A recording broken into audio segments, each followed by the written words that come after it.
జరిగిన తర్వాత అక్కడ ఆ తండాలు గూడాలో ఇండ్లే సరిగా ఉండవు, అక్కడ గ్రామ పంచాయతీ బిల్డింగ్లు నిర్వహించడం కష్టతరమవుతుందని ఆ రోజు పంచాయతీరాజ్ గిరిజన సంక్షేమ శాఖ సమన్వయంతో అన్నిటికీ కొత్త బిల్డింగ్లు ఇచ్చాము అధ్యక్ష.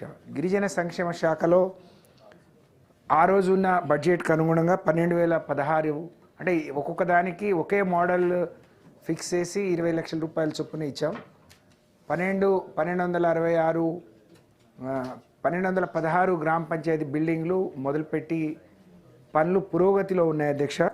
కానీ పంచాయతీరాజ్ శాఖ నుంచి 866 గ్రామ పంచాయతీ భవనాలను ఏదైతే ఎన్ఆర్ఈజీఎస్ కింద ఇచ్చారో వాటిని ఎందుకో ఈ ప్రభుత్వం వచ్చిన తర్వాత రద్దు చేసింది అధ్యక్ష, క్యాన్సిల్ చేసింది. దయచేసి మీ ద్వారా ఇంకా అక్కడక్కడ మిగిలిపోయిన వాటికి కూడా ఇవ్వాల్సిన అవసరం ఉండే, కానీ ఇచ్చి నిధులు ఎన్ఆర్ఈజీఎస్లో నిధులు ఉంటాయి.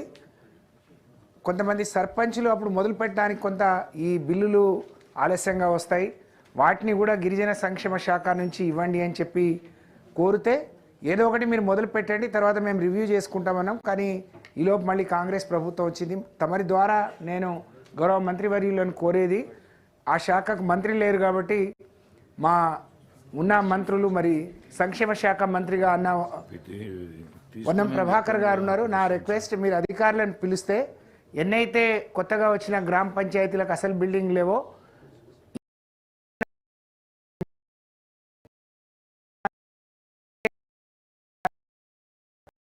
వాటికో చట్టం ఉంది, ఆ నిధులు మళ్లించకుండా దేనికి ఖర్చు పెట్టకుండా గిరిజన సంక్షేమానికి మాత్రమే ఖర్చు పెట్టాలని. కాబట్టి ఈ 866తో ఇంకా కొన్ని మొదలుపెట్టి పూర్తి చేయొచ్చు, కాబట్టి వాటికి వెంటనే సమీక్షించి వాటికి అనుమతి ఇవ్వాలని చెప్పి నేను తమరి ద్వారా కోరుతూ, ఇది ఒకటేసారి కానీ రెండోది కూడా దయచేసి ఇది ఆఖరి రోజు, నేను ఒక ఆడపిల్లగా ఒక తల్లిగా మీకు కొత్తగా ఇంకో చిన్న ఇది సార్ రిక్వెస్ట్ సార్. ఈ రాష్ట్రంలో మనం ఎక్కడ మాట్లాడినా ఎవరు మాట్లాడినా గంజాయి ఈ మారక ద్రవ్యాల గురించి మాట్లాడుతున్నాం.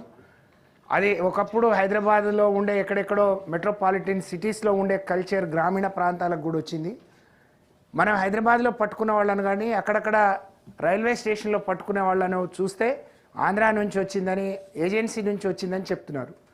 ట్రాన్స్పోర్ట్ మినిస్టర్ గారు ఇక్కడే ఉన్నారు కాబట్టి ఆంధ్రాలో నుంచి వచ్చే గంజాయి హైదరాబాద్ చేరే వరకు మనకుండే చెక్ పోస్టులు, మరి అంటే ఏ విధంగా ఈ మార్గాలను ఏ విధంగా కట్టడి చేయాలి, అలాగే వేరే రాష్ట్రాల ట్రాన్స్పోర్ట్ కానీ పోలీసులతో కానీ ఇక్కడ ఉండే రైల్వే పోలీసులు కానీ మన పోలీసులతోని ఒక నిర్దిష్టమైన కమిటీ, దీనికి ఒక ప్రత్యేక పర్యవేక్షణ అనేది ఉండాల్సిన అవసరం ఉంది అధ్యక్ష. అలాగే విద్యార్థులను ఆ తల్లిదండ్రులకు కూడా ఎప్పటికప్పుడు వాళ్ళ పిల్లలు ఏం చేస్తున్నారు, వాళ్ళ రోజువారీ చర్యలు ఏమైనా మార్పు వచ్చిందా, దానికి ఏ విధంగా వాళ్ళని ఎడ్యుకేట్ చేయాలనేది కూడా దీని మీద ఒక ప్రత్యేకమైన మరి అవసరమైతే అందరి అభిప్రాయాలు తీసుకొని ఒక కార్యక్రమాన్ని చేపడితే మంచిదని చెప్పి తమరి ద్వారా నేను గౌరవ మంత్రివర్యులకు ప్రభుత్వానికి తెలియజేస్తూ ధన్యవాదాలు అధ్యక్ష.